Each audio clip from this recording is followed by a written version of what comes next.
নমস্কার, আশা করি তোমরা সবাই ভালো আছো। তো আজকে আমার পাশের ঘরে গঙ্গোরের সেলিব্রেশন হচ্ছিল। গঙ্গোর এখানকার একটা ফেমাস আর খুবই সুন্দর একটা ফেস্টিভ্যাল। তো এখানে চলছে গঙ্গোর উপলক্ষে ভজন কীর্তন। আর এখানে দেখতেই পাচ্ছ মূর্তিগুলোকে কি সুন্দর করে সাজিয়েছে ওরা। সবাই এখানে যার যার মূর্তি নিয়ে এসেছিল বাড়ি থেকে। এই মূর্তিগুলোকে আসলে শিব আর গৌরী রূপে পূজা করা হয়।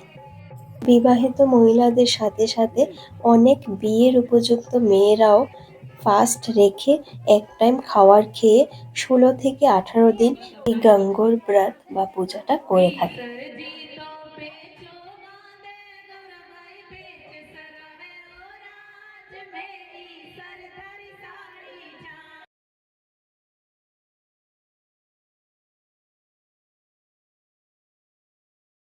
নবরাত্রি তো শুরু হয়ে গেছে, তাই জন্য এখানে আমি কিছু লাল চুড়ি পরে নিলাম।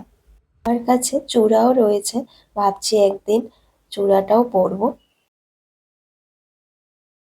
তারপর এখানে সন্ধেবেলা আমরা গিয়েছিলাম একটু ডি-মার্টে। ঘরের জন্য কিছু জিনিস নেওয়ার ছিল, যদিও আমি গিয়ে জিনিসগুলো পাইনি।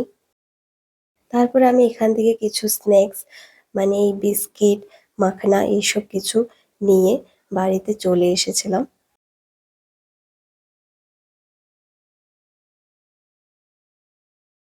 আজকের এই ব্লগটা এখানেই শেষ করছি। দেখা হচ্ছে খুব শিগগিরই পরের একটা ব্লগে। সবাই ভালো থেকো।